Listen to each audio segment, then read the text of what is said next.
In the UK and a lot of old British colonies and some other countries, we make up about 35% of the global car market that drive on the left side of the road with the steering wheel on the right. As a result of this, there are restrictions on available cars for our markets because it is quite costly to move the steering wheel to the other side of the car and everything else that goes with it. But in some cases, the manufacturers do offer an alternative for the right-hand drive markets. However, they make some questionable cheap outs, and in some cases that can leave a very sour taste in your mouth. So from my experience of owning cars, being passengers in cars and reviewing a lot of cars, I'm going to give you 5 of my personal main things that I've noticed from car manufacturers who convert their cars to the right-hand drive market. Hopefully you agree with all these, but I would love to know in the comments if you do. And you know, these are just my thoughts. Some of these are a little bit cynicism, a bit opinion, but obviously quite a lot of obvious evidence to go with them as well. But I'd love to know what you think about them in the comments and if you've noticed any others as well. And as always, if you enjoy my content, please do like, share, subscribe, all that good stuff. Otherwise, buckle up and let's get into it.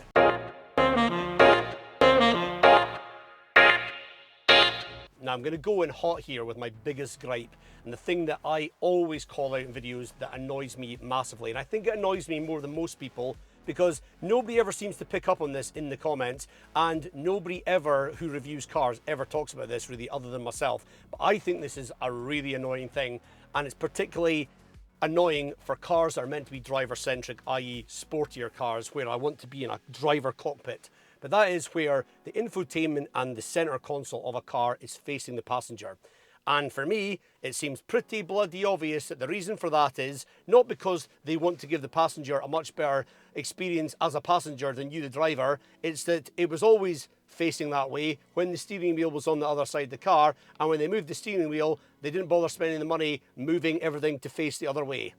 That really sucks. Aside from the point of principle, the thing that really annoys me is that if an infotainment system particularly is facing away from the driver, and this matters particularly for, you know, bigger screens, it's a bit like if you've got your TV, but you're too far away from it. Your TV, no matter how big it is, if you're too far away, it looks small, you know?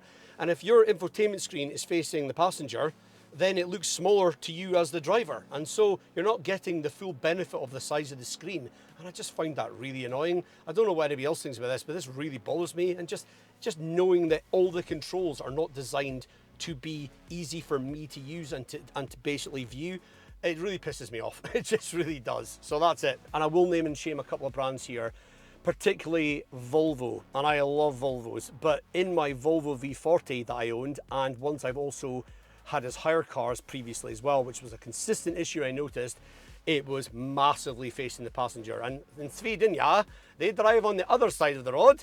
So guess what? When they moved the steering wheel, I'm willing to bet 100% that they just thought, we'll see if we can get away with this and hope that nobody notices. Well, I bloody noticed, and it is outrageous how much that was facing the passenger. So that for me is a disqualifying thing almost to buy a car. The Volvo V60 didn't have this problem, strangely, but with the V40 it did. So it was obviously an issue somehow mechanically or electrically or whatever to do the conversion properly, and so they did not do it. And another one that's a much newer car that needs to be called out, and I haven't actually driven this one, but I know this is a thing, is the Honda Civic, the hybrid.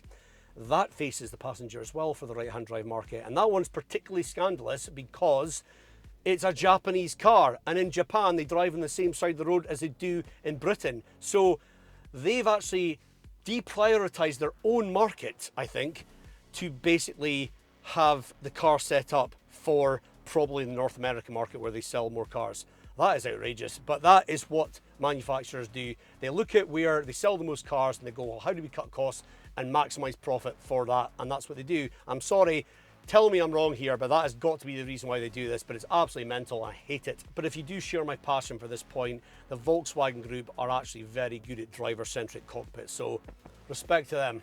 Now, given the French are not renowned for being very good at doing things any other way other than the French way, or, you know, speaking anglais even when they're in this country or anything like that, doesn't massively surprise me that they do this thing and have always done this thing. And like Renault and Citroën and Peugeot are particularly bad for this notoriously. But the internal fuse box on their cars is always on the left side of the car. So when they move the steering wheel to the right-hand side of the car, they don't actually bother to move the fuse box because that's obviously going to be quite expensive from an electrical and engineering perspective, I'm assuming. So they don't do it, they just leave it there. And guess what that means? Your glove box can sometimes be a bit of a chocolate fire guard because it takes up so much space in there. So anytime you open the glove box, you go, oh, merde, you know, it really is obvious that that's why they've done that, and it's just a very obvious cheap out because they could not be bothered to move that along with the wheel. Another one that annoys me is shortcut buttons and indicator stalks and things.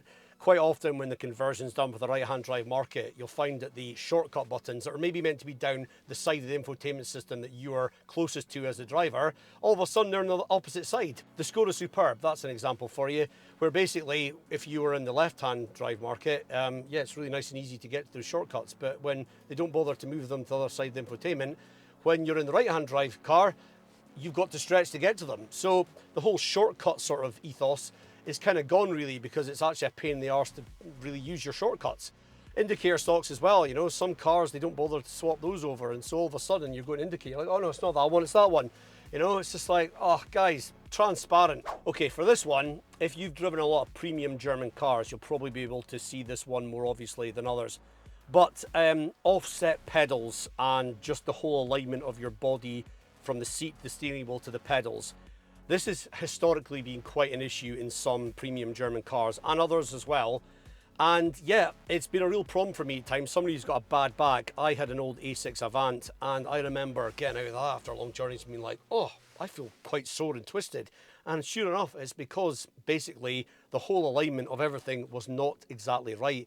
And quite often in cars, their pedals are offset. Technically speaking, it's to do with the transmission tunnel apparently. And so when you change it to the right-hand drive market, all of a sudden it's a bit of an issue with where the pedals are going to be, so they have to move them to the right a little bit to get around that. Now this one's going to be something debatable in the comments, and somebody's going to tell me I'm wrong about this, but that's roughly to do with the issue. But the bottom line is, some of them have really offset pedals, and that ergonomically can be an absolute nightmare. This one is definitely going to be much more costly to change and probably work around, so I'm not massively criticizing companies for how they've gone about this, but it is what it is. The bottom line is, quite often the pedals are not very well aligned with your body with a right-hand drive car, and that is a shame. And this last one is going to be more a principal point than anything else, and for me it's the key thing that says to me, alarm bells are that you are not willing to spend a penny more than you have to market and sell your cars for the right-hand drive market, and that is marketing material. How many times have you gone to look at a brochure or a price list for a car for our market where everything's in pounds and, you know, it's all saying UK at the top or whatever, and then when you look at the pictures, they're all of a car with a steering wheel on the left, and you're like, guys, seriously, I know maybe you first developed the car with a left-hand drive car and the right-hand model came later, but surely it's not that expensive to take some more pictures of a car that's, you know, giving us the view of what it looks like for our market. I mean, it's a really petty point in a way, because it's like, okay, I can still visualize what the car looks like, but really guys, is it that difficult and expensive to do a brochure and do some marketing for 35% potentially of your sales? That really annoys me a lot. I just think, okay, if I see that from a car maker, I'm instantly going, what other things are they going to do to cheap out for our market if they can't be bothered to spend the money on making a brochure for our market? Seriously, that for me is an alarm bell. You might think that's ridiculous, but I really do think that's annoying, and it's amazing how many car manufacturers do it. Anyway guys, those are my top 5 cheap outs that I think principally or in practical terms really annoy me, but I would love to know your thoughts in the comments about what I've said, and also what other issues you found with cars that annoy you as well for our markets. So please do leave me one. And if you enjoyed this video, as always, please do like, share, consider subscribing, because there's loads more coming up on the channel this year. Thanks for watching, and I'll see you in the next one.